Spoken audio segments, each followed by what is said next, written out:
अस्सलामुअलैकुम बच्चों। कैसे हैं आप सब लोग? उम्मीद करती हूँ कि आप सब खैरियत से होंगे। नोवा लर्न हब में आप सबको दिल से खुशामदीद। प्यारे बच्चों, आज हम 9th क्लास बायोलॉजी का पहला और बहुत ही इम्पोर्टेंट टॉपिक जो है वो पढ़ने जा रहे हैं, जो कि है introduction of biology. Dear students, biology जो है वो सिर्फ एक सब्जेक्ट ही नहीं है, बल्कि ये हमें ज़िंदगी को जो समझने का तरीका है वो भी बताती है। हम अपने आसपास जितने भी लिविंग ऑर्गेनिजम्स जो हैं वो देखते हैं, उन सब का जो नॉलेज है हमें किस सब्जेक्ट से मिलता है? बायोलॉजी से मिलता है। टॉपिक को शुरू करने से पहले मेरी आप सब लोगों से रिक्वेस्ट है कि जो मेरा चैनल है नोवा लर्न हब, इसको सब्सक्राइब करना मत भूलिएगा, लाइक शेयर सब्सक्राइब करना भी मत भूलिएगा, और जो है इसको वीडियो को लाइक भी कीजिएगा और कमेंट सेक्शन में जो है अपनी ओपिनियन का जो है वो इजहार भी कीजिएगा। चलिए बिना वक्त ज़ाया किए हम लोग अपने टॉपिक का आगाज़ करते हैं। इस लेक्चर में हम स्टेप बाय स्टेप बहुत ही आसान ज़ुबान में जो है क्वेश्चनिंग के ज़रिए भी समझेंगे, और बहुत आसान अल्फाज में हम लोगों ने इस टॉपिक को समझना है, अपने कॉन्सेप्ट्स को क्लियर करना है। इस टॉपिक में जो हमने बेसिक सी चीज़ें पढ़नी हैं, उनमें सबसे पहले हम लोग पढ़ेंगे कि बायोलॉजी क्या है, बायोलॉजी का मतलब क्या है, बायोलॉजी में हम क्या पढ़ते हैं, बायोलॉजी क्यों पढ़ते हैं, और बायोलॉजी की हिस्ट्री क्या है। दोबारा रिपीट कर देती हूँ कि इसमें हम लोगों ने क्या पढ़ना है, कि बायोलॉजी क्या है, what is biology, what we study in biology, what we study, why we study biology, and history of biology. यानी कि ओल्ड एरा में इसका क्या था, और मिडल एरा में इसका क्या था, और प्रेजेंट एरा में इसका क्या है बायोलॉजी का रोल। इस टॉपिक को स्टार्ट करने से पहले, इसको डिटेल में समझाने से पहले, मैं आप लोगों से ये रिक्वेस्ट करती हूँ कि ये जो चैप्टर है ये बहुत ही अहम चैप्टर है, क्योंकि आगे जितने भी बायोलॉजी हमने पढ़नी है उसकी बुनियाद यही चैप्टर है। इसलिए आज की जो क्लास है इसको पूरी तवज्जो से सुनना है आप लोगों ने, क्योंकि अगर ये समझ आ गया तो आगे के चैप्टर्स भी आपके लिए आसान हो जाएंगे। ठीक है? अच्छा, टॉपिक को स्टार्ट करने से पहले मेरा आप लोगों से एक क्वेश्चन है। डियर स्टूडेंट्स, क्या आपने कभी सोचा है कि एक नन्हा सा जो सीड है, सीड मतलब बीज, वो इतना बड़ा दरख्त यानी कि इतना बड़ा ट्री कैसे बन जाता है, या इंसान पैदा होने के बाद इतना बड़ा कैसे हो जाता है, या जो बर्ड्स हैं वो कैसे उड़ते हैं, मछलियाँ पानी में कैसे जिंदा रहती हैं, इन सब के बारे में हमें कौन आंसर करता है? ऐसा कौन सा सब्जेक्ट है, ऐसा कौन सा नॉलेज है जो इन सब सवालों का जवाब हमें देता है? इन सब सवालों के जवाब जो है हमें बायोलॉजी से मिलते हैं। इन सब सवालों के जवाब हमें किस सब्जेक्ट से मिलते हैं? बायोलॉजी से मिलते हैं। अब सबसे पहले हम लोग देख लेते हैं बायोलॉजी है क्या। बायोलॉजी क्या है? ये हमारे पास साइंस की ऐसी ब्रांच है। बायोलॉजी क्या है? ये हमारे पास साइंस की ऐसी ब्रांच है जो कि लिविंग ऑर्गेनिज्म से डील करती है। बायोलॉजी हमारे पास क्या है कि ये लिविंग ऑर्गेनिजम्स की स्टडी से रिलेटेड है, और ये लिविंग ऑर्गेनिजम्स को डील करती है। अब बायोलॉजी का जो वर्ड है ये 2 ग्रीक वर्ड से निकला है। बायोलॉजी का जो वर्ड है ये 2 ग्रीक वर्ड से मिला है। पहला वर्ड है बायो, जिसका मतलब है लाइफ, और जो लोगोस है इसका क्या मतलब है? स्टडी। अगर हम लोग कलेक्टिवली देखें तो बायोलॉजी हमारे पास क्या है? The study of life. Biology किसे कहते हैं? The study of life is called biology. I hope so आपको यहाँ तक समझ आ गई होगी, दोबारा रिपीट करने की जरूरत नहीं होगी। अब इस बात को आप लोग ज़हन नशीन कर लें कि बोर्ड के इम्तिहान में अक्सर जो है वो बायोलॉजी की जो है डेफिनेशन पूछी जाती है, तो इसको आपने अच्छे तरीके से अपने माइंड में ज़हन नशीन कर लेना है। अब जो नेक्स्ट है वो देखते हैं हम लोग। नेक्स्ट है what we study in biology. हम बायोलॉजी में पढ़ते क्या हैं? यहाँ पे लिखा हुआ है biology is the study of life and living organisms. It helps us understand how living things function, grow, reproduce, evolve, and interact with their environment. अब इसका क्या मतलब है, मैं अब आपको इसका मतलब डिटेल में बताती हूँ ताकि इसको समझने में आपके लिए आसानी हो जाए। अब इसका आसान जवाब ये है कि बायोलॉजी में हम जितने भी लिविंग ऑर्गेनिजम्स हैं ना, यानी कि वो चीज़ें जो ग्रो करती हैं, जो डेवलप होती हैं और जो रिप्रोड्यूस करती हैं। रिप्रोड्यूस का मतलब है जो ऑफ स्प्रिंग पैदा करते हैं, ठीक है। ऑफ स्प्रिंग कहते हैं बच्चों को, रिप्रोडक्शन के ज़रिए रिप्रोड्यूस करते हैं और ऑफ स्प्रिंग पैदा होते हैं, ठीक है।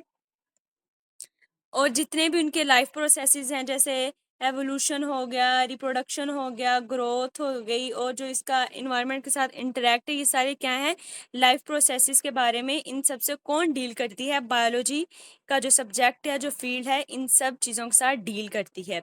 अब सबसे पहले हम लोग देख लेते हैं कि स्ट्रक्चर क्या होता है। सबसे पहले जो है बायोलॉजी में हम जानदारों के स्ट्रक्चर, सबसे पहले हम बायोलॉजी में एनिमल के स्ट्रक्चर के बारे में पढ़ते हैं। किसके बारे में पढ़ते हैं, स्ट्रक्चर के बारे में पढ़ते हैं। एनिमल के अलावा यानी कि कोई भी लिविंग थिंग है उसके हम स्ट्रक्चर के बारे में पढ़ते हैं। फिर हम लोग उसमें क्या करते हैं, स्ट्रक्चर में हम लोग ये देखते हैं कि एक जानवर है या एक इंसान है या एक पौधा है, उसके जो ऑर्गन्स हैं या उसके पार्ट्स कौन से हैं और उनकी लोकेशन क्या है और वो क्या काम करते हैं।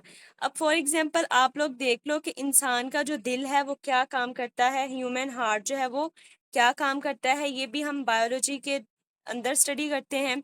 फिर लंग्स हैं वो कैसे काम करते हैं, इनका क्या काम है एनिमल्स में, ह्यूमन में क्या रोल प्ले करते हैं, और जो प्लांट्स हैं वो किस तरह जो है वो ये एवापोरेशन या ब्रीथिंग का प्रोसेस कैसे होता है, ये सारा कुछ हमें बायोलॉजी बताती है। इसके बाद जो है बायोलॉजी में हम लोग क्या करते हैं कि फंक्शंस भी स्टडी करते हैं। यहाँ पे आप लोगों को लिखा नज़र आ रहा होगा कि हम बायोलॉजी जो है हमें फंक्शंस के बारे में भी बताती है। अब इस सिर्फ जिस्म के हिस्सों को जान लेना काफ़ी नहीं होता, बल्कि ये भी जानना ज़रूरी होता है कि वो अपना काम कैसे करते हैं। जो कि एनिमल्स और प्लांट्स के जो ऑर्गन्स होते हैं, जो पार्ट्स होते हैं, उनका हमने फंक्शन भी देखना होता है कि ये काम कैसे करते हैं। मसलन ये कि दिल जो है वो दूसरी जितनी भी हमारे बॉडी के पार्ट्स हैं उनको किस तरह वो ब्लड सर्कुलेट करता है, और गुर्दे किस तरह जो है हमारे ब्लड को साफ करते हैं, और जो है लीव्स जो हैं प्लांट्स के वो किस तरह जो है अपनी फूड को तैयार करते हैं। ये सारे के सारे क्या हैं, फंक्शंस हैं। और ये सारे के सारे हम किस में स्टडी करते हैं, बायोलॉजी की फील्ड में स्टडी करते हैं। इसके बाद हमारे पास आ जाता है ग्रोथ। ये जो ग्रो लिखा हुआ है इसमें क्या है कि इसमें हम लोग स्टडी करते हैं कि एक लिविंग ऑर्गेनिज्म है वो किस तरह जो है वो अपने साइज में बढ़ता है, किस तरह वो एक चाइल्डहुड से वो एडल्टहुड में आता है, देन वो क्या है कि वो बुढ़ापे में आ जाता है।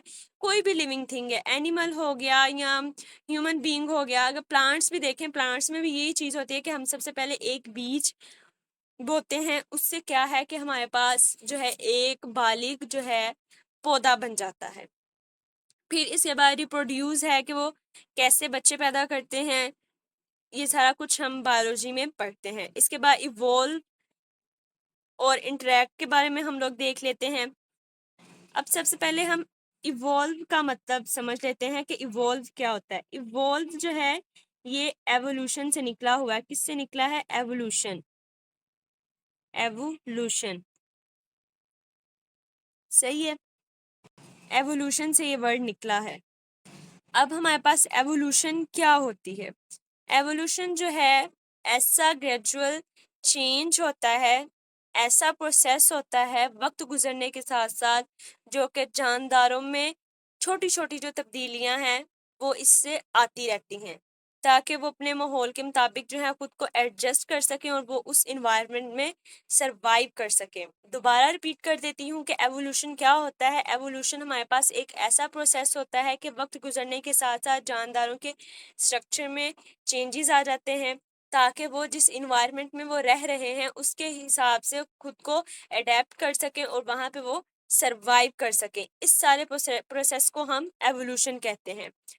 अब जो नेक्स्ट वर्ड है हमारे पास यहाँ पे आ रहा है, जो लिखा हुआ है वो मैं आप लोगों को एक्सप्लेन कर देती हूँ, जो कि है interact with their environment. Interact with their environment, यहाँ पे इससे क्या मतलब है।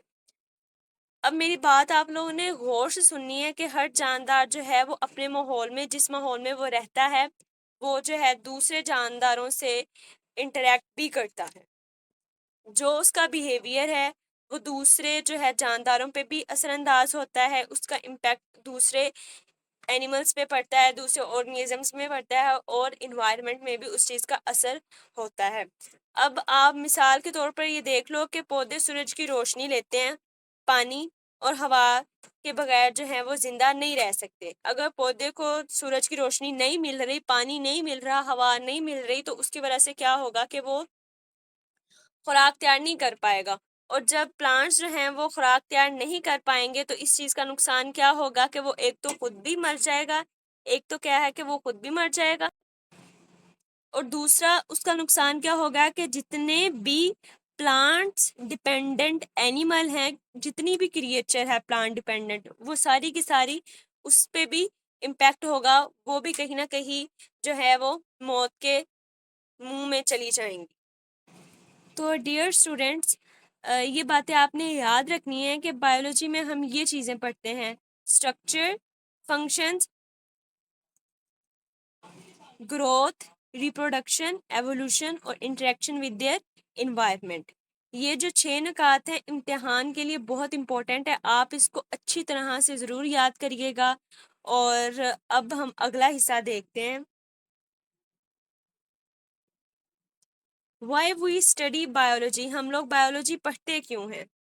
ये पीछे मैंने ऑलरेडी बता दिया कि इसका मकसद यही है कि हम उसके स्ट्रक्चर को स्टडी कर सकें, फंक्शन को स्टडी कर सकें, उसकी एवोल्यूशन देख सकें, और किस तरह वो इन्वायरमेंट के साथ जो है वो डील करता है, ये सारा कुछ इसमें पढ़ा। फिर मेडिसिन में इसका क्या रोल है, अगर ये आप लोग देख लेते कि अगर बायोलॉजी, अगर इसका नॉलेज ना हमें पता होता तो कैसे फार्मर जो है वो अपनी क्रॉप्स को बचा पाता, डॉक्टर्स कैसे वैक्सीन वगैरह तैयार करते, तो ये ही इसकी स्टडी है। नेक्स्ट हम लोग मूव करते हैं, नेक्स्ट हमारे पास आ जाता है हिस्ट्री ऑफ बायोलॉजी। बायोलॉजी की हिस्ट्री क्या है? इसकी हिस्ट्री के बारे में मैं आप लोगों को बता देती हूँ कि इसकी हिस्ट्री क्या है। अगर हम लोग पुराने ज़माने की बात करें तो एंशेंट दौर की बात करें तो उसमें क्या था कि ये बायोलॉजी का क्या था, इब्तदाई दौर था। इस ज़माने में क्या था कि ना तो लैब्स वगैरह अवेलेबल थी, ना ही जो है वो मॉडर्न टेक्नोलॉजी अवेलेबल थी, और ना ही उस वक्त कोई भी किसी भी किस्म का माइक्रोस्कोप अवेलेबल था। बार रिपीट कर देती हूँ, कदीम एरा में क्या क्या था, क्या क्या मौजूद नहीं था, सॉरी। ना तो लेबोरेटरीज अवेलेबल थी, ना ही कोई टेक्नोलॉजी, कोई मशीनरी अवेलेबल थी, और ना ही कोई माइक्रोस्कोप अवेलेबल थी। ठीक है, लोग सिर्फ जो थे वो अपने ऑब्जर्वेशन यानी कि अपने जो उनका मुशाहिदा था उसी की बेसिस पे जानदारों के बारे में जो थे वो मालूमात जो थे वो हासिल करते थे। अब इस दौर में क्या था, इजिप्टन, यहाँ पे लिखा हुआ है इजिप्टन, sorry, Egyptians, Greeks and Indians जो हैं, लोगों ने पौधों और जानवरों का मुताला किया था। अब इसमें जो है एरिस्टोटल का जिक्र आता है और थियोफ्रेस्टस का जिक्र आता है, जिन्होंने आगाज किया। एरिस्टोटल को हम उर्दू में अरस्तू कहते हैं। क्या कहते हैं? अरस्तू कहते हैं। और जो अरस्तू को हम लोग क्या कहते हैं? Father of biology, father of biology. ठीक है, और थियोफ्रेस्टस जो थे वो अरस्तु के स्टूडेंट थे, अरस्तु के स्टूडेंट थे। ठीक है, और ये ग्रीक फिलोसफर भी थे। सही है।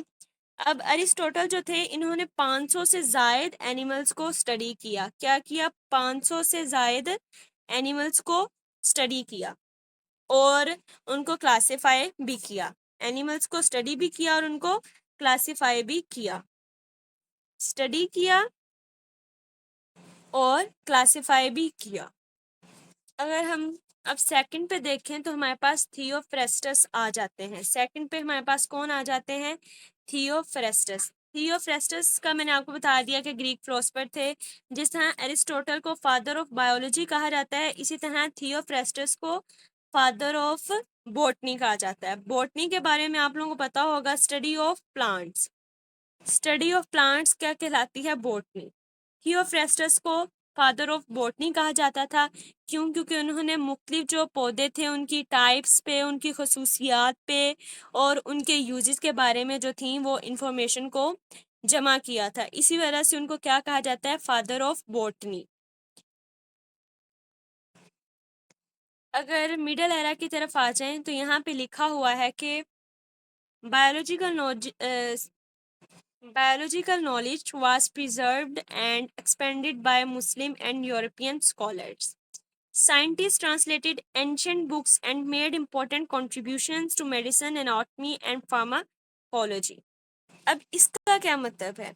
इस दौर में जो मुसलमान थे और जो यूरोपियन स्कॉलर्स थे, उन लोगों ने बायोलॉजिकल नॉलेज को क्या किया कि मज़ीद फैलाया और उसको मज़ीद इसमें रिसर्चेज वगैरह की। ठीक है, दोबारा इस बात को रिपीट कर देती हूँ कि मिडल एरा में क्या हुआ कि मुस्लिम स्कॉलर्स जो थे या यूरोपियन स्कॉलर्स जो थे, उन्होंने बायोलॉजी के जो नॉलेज है उसको बहुत ज़्यादा एक्सपेंड किया और उसको बहुत ज़्यादा महफूज रखा।